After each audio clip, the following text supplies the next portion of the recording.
in this episode, I'll be reviewing this 23mm f2 lens from Fujifilm.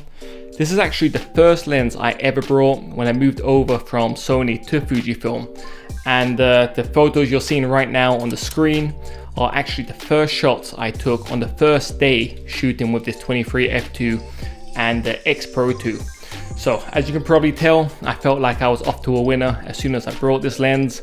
The main reason I moved over from Sony to Fujifilm was because I wanted a camera system which allowed me to do street photography without carrying any bags with me. And these f2 lens allowed me to do that. These f2 lenses from Fujifilm were one of the main reasons why I moved from Sony to Fujifilm in the first place. So I'll be getting into more detail in this review. So as you guys probably know, the reviews in this channel are not technical. I'm not getting into bars and charts or zooming in 400% to see what a pixel looks like in the corner of the image. All the points on this episode are purely based on my experience using this 23 f2. I've used this for about 4 years now, and I've used it for street photography, for architectural shots, cityscapes, travel, work. So I've used it a lot, and I have a lot of experience using this lens. And I'll be getting into more detail regarding the image quality, the autofocusing, and at the end of the episode, I'll also play some sample images so you guys can see exactly what types of images and shots you can get if you buy and pick up this 23 f2. So before we get into the review, you guys can do me a huge favor. Hit that thumbs up button. It does make a big difference to this channel and the algorithm. And if you haven't already, hit the subscribe button too. I drop photography videos almost every single week.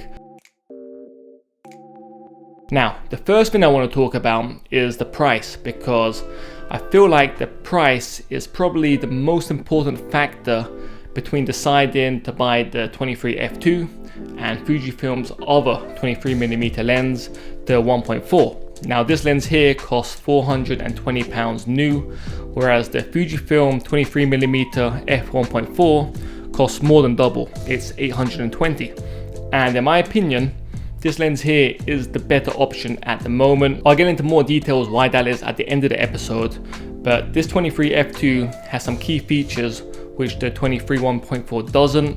It's less than half the price, and in my opinion, for almost all types of photography, you're not really going to notice a massive difference between shooting with that 23 1.4 and this 23 f2 here. Certainly not £400 worth of difference. So in terms of value, this 23 f2 in my opinion is incredible value, and when you compare it to other 23mm lenses from Sony, from Canon, it's pretty cheap too.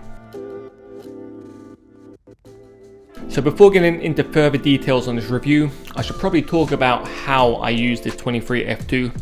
I mostly use this for street photography. I also used it a lot when I was traveling around Japan. It's the kind of lens where if I wasn't 100% sure about my subjects, is it going to be street, is it going to be architecture or landscapes or cityscapes, then I'd always bring this 23 f2 with me because it's such a versatile lens. Whether you're doing street photography, whether you're doing interiors, if you're doing architecture shots in the city, if you're doing landscapes, cityscapes, the 23 pretty much has you covered. Whereas if you're shooting with, say, the 35 f2 or the 50 f2, then that pretty much locks you a bit more into street photography. So I often get asked on social media, especially on Insta, whether you should buy the 23 f2 or the 35 f2. And I always say, if it's the only lens you're buying, get the 23 f2 because it's a lot more versatile. Whereas if you're specifically into street photography, then that 35 f2 will be the better option. So yeah, over the years, I've used this lens quite a lot. In my opinion, it's Fujifilm's most versatile prime. Whether you're doing hiking, whether you're doing street photography, cityscapes, landscapes, as I said, it's got you covered. When I'm doing hiking and stuff like that, it's a lens I always bring with me. It's light, it's weather resistant. I've tested it in all sorts of crazy conditions and nothing's happened to either the lens or the camera.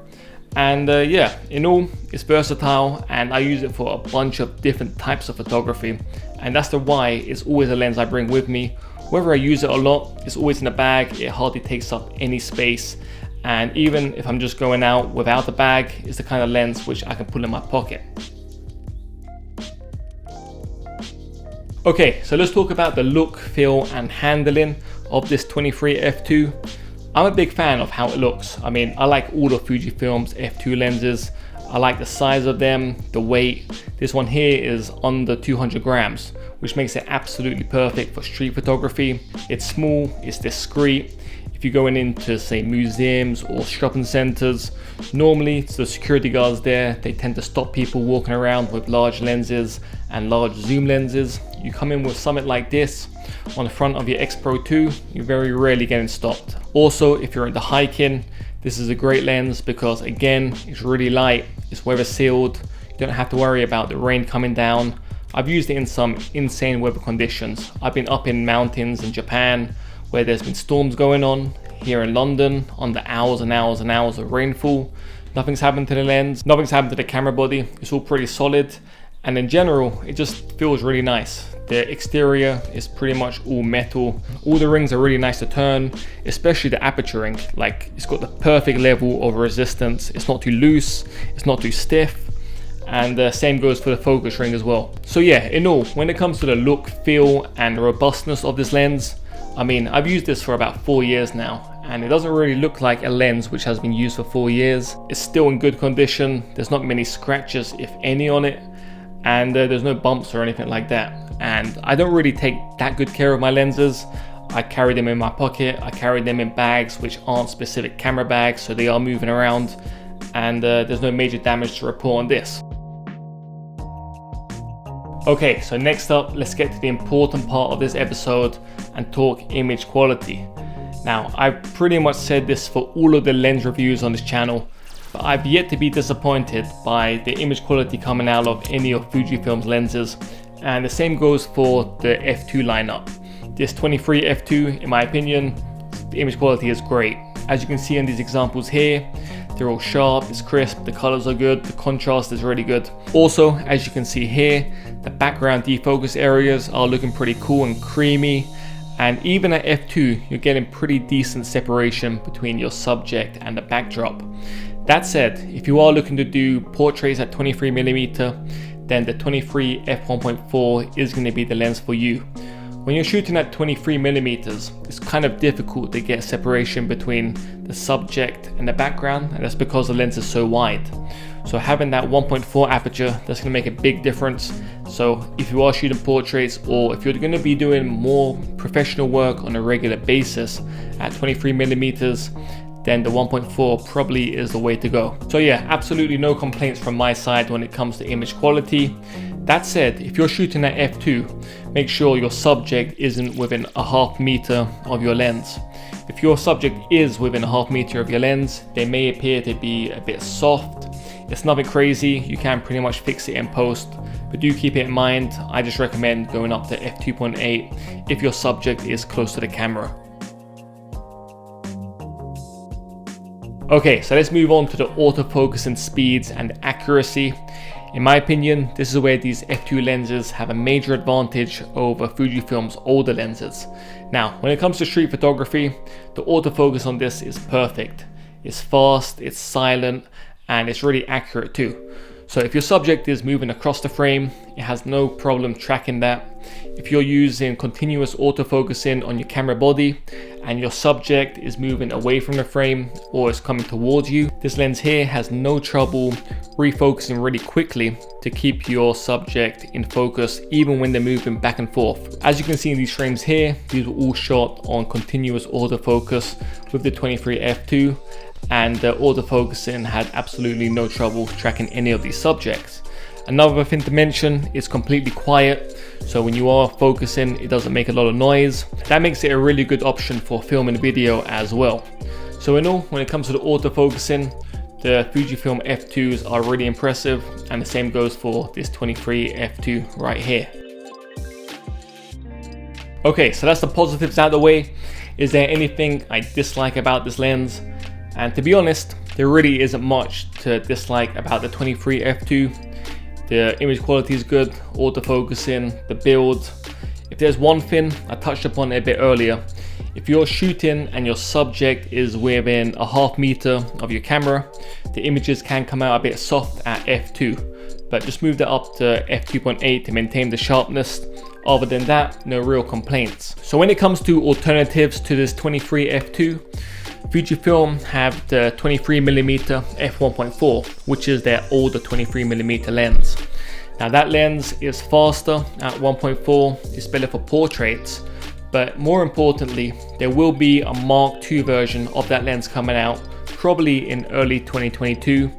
That will probably have the weather resistance and the newer autofocus and motors, so I highly recommend waiting for that one if you are looking to buy the 23 1.4. Secondly, Fujifilm also have the X100V. While this is actually a camera body and lens combined, the focal length on the lens inside the X100V is 23mm. Now, I really enjoyed using that camera. It is an alternative to buying the lens. It's also a lot more expensive, but you do have some added options like an internal ND filter with that camera. And also, it's the kind of camera where you can use it as a second or backup camera body. You can just put it in your pocket. It's so small and slim. You can just stick it in there and not really think about it. And it is a camera I am still thinking of buying. I haven't quite decided on it. And we'll see what happens in 2022. So wrapping up this review of the 23 f2, this is a lens I highly recommend. It's been with me for about 4 years now. I've used it for work, I've used it for travel, street photography. It's never let me down. It's the kind of lens where if I'm not 100% sure of what I'm going to be doing that day, this lens comes with me. It's so versatile. Whether you're doing architecture, cityscapes, landscapes, street, this has got you covered. So yeah, I highly recommend it. It's great value. If you are in no rush to buy this lens, it may be worth waiting for that 23 f1.4 Mark II to come out, because they may have some advantages over this lens here. But yeah, good lens and I highly recommend it. But if you have any questions about the 23 f2 or anything photography related, to be honest, just drop them in the comments below. As always, I'll make sure to get back to you. And yeah, stay safe. A massive thanks for watching this episode, and I'll catch you in the next one.